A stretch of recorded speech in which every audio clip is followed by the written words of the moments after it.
Hello, welcome to Old Nerd and Used Bookstore. Today, I'm going to show you what I got from a bookstore in Erie, Pennsylvania, by the name of Books Galore. They're kind of a comic shop and used bookstore. I've been going there since I was a kid. My cousin lived in Erie, and we'd go up there and visit certain times of the year, and that was someplace we would always go and buy comics. That's where he got his comics since he lived there.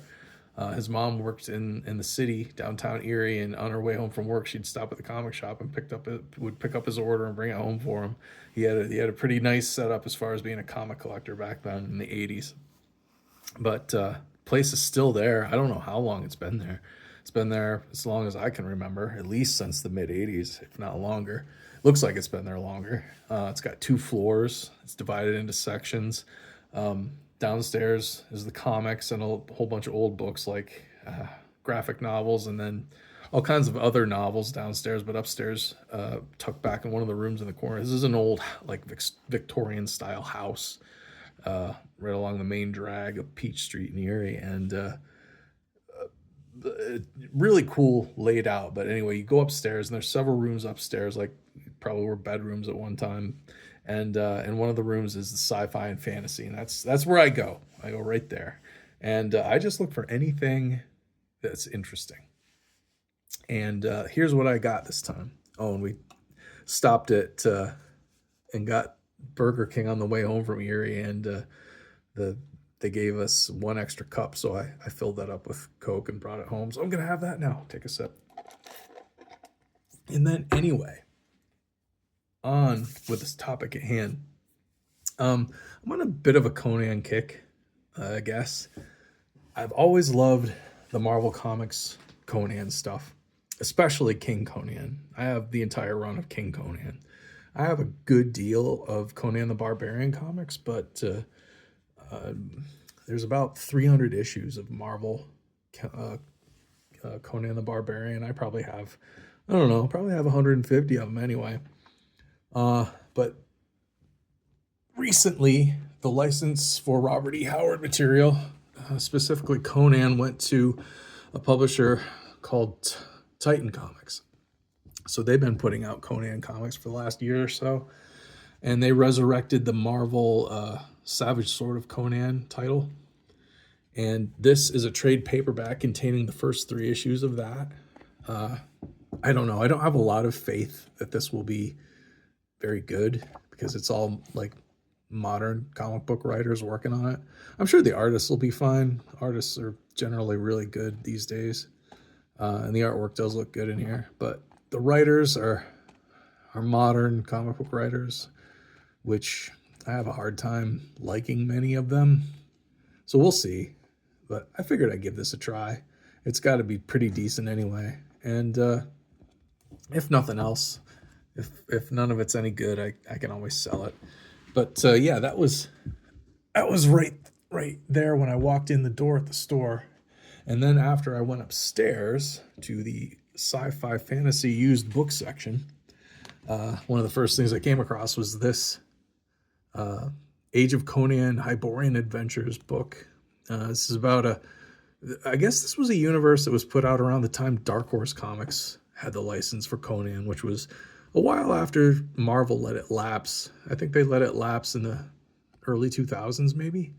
And then in the like 2000, like I don't know, 2004ish, maybe Dark Horse started publishing Conan comics, and they had Kurt Busiek writing them and Kerry Nord penciling them, and the artwork and the stories were great. That's some really good Conan for a while from Dark Horse.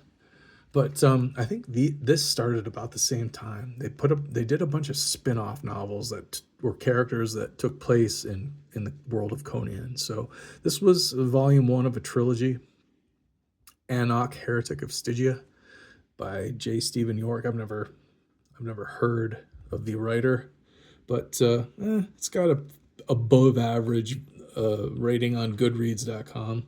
I'll give it a try. Then the next thing I found was this trilogy by an Australian author, Patricia Wrightson. The Ice is Coming, is Volume 1. The Dark Bright Water is Volume 2. And Journey Behind the Wind is Volume 3. It's about, these were written in Australia, about Australian history, lore, folklore, legend.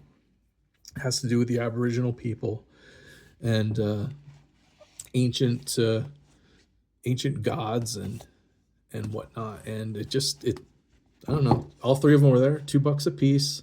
Very nice condition. They're probably from the early 70s, aren't they? I'm not sure, but they look it. Oh, okay, late 70s, 1977, first year that the first Star Wars movie came out. So about 45 years old or so. In really nice shape. And anytime I see Del Rey on a spine, that makes me think of Star Wars, and it makes me think of fantasy and science fiction as well, because Del Rey published the Star Wars novels back then when they came out, and plenty of sci-fi and fantasy. So anytime I see Del Rey, I'm pretty excited. The next thing I found was this by Rick Cook, The Whiz Biz. This is this is the kind of fantasy that I like. My fantasy journey started with Piers Anthony and A Spell for Chameleon, which is kind of sci-fi, fantasy, humor, all rolled into one, and lots of fun adventure story. Who else was there? Was Magic Kingdom for Sale, sold. Who was that by? Can't remember his name, but both of those novels I read when I was young, and they were just fun, humorous adventures in like a magical magician in a castle and Knights of the Round Table kind of setting. Really colorful characters and cast and situations. This kind of looks like that to me. I've never heard of Rick Cook. Apparently there's about 6 of these books, these whiz books. It's about a computer programmer that somehow programs himself into some kind of fantasy world. This is like a collection of the first 2 novels in the series. So I was like, let's try it. It looks good. It looks really interesting. Then there was this. Never heard of this author either, but this is the 4th book in a series. And normally I don't do this. Normally, if the first book in the series is there, I'll get that to try it.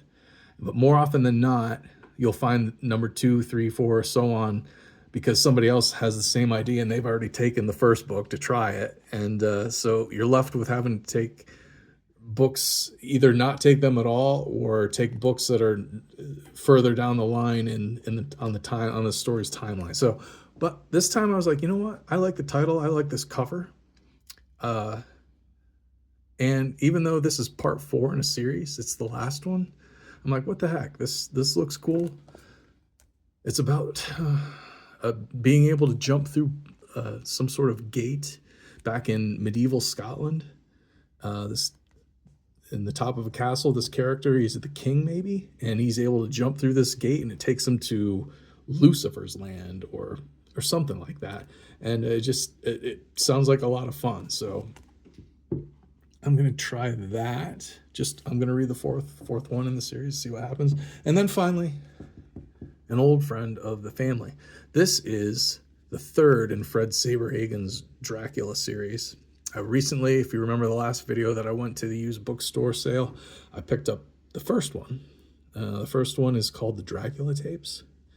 And these covers are the ones to get, in my opinion. I love these early 80s horror book covers. It's got the reflective chrome on here. Really nice painted cover. They're getting harder to find these. This is Ace Science Fiction. Fred Saberhagen's mostly known for science fiction and fantasy, I think. But this series looks really interesting to me. I haven't read any Fred Saberhagen. I do have another series of his called Pyramids or something like that. There's 2 books in the series is all, and I have them, but I haven't read those yet either. But these Dracula books look like a lot of fun. Excuse me. Man, that Burger King Coke from yesterday is going down kind of hard. Another sip will solve it. Anyway, so that was my trip to the used bookstore, Books Galore in Erie. And that's what I got. Any tidbits of knowledge you have on any of these things I mentioned, please comment down below, or anything I got wrong, correct me down below in the comments. Other than that, like, share, and subscribe. Thanks for watching. See you next time.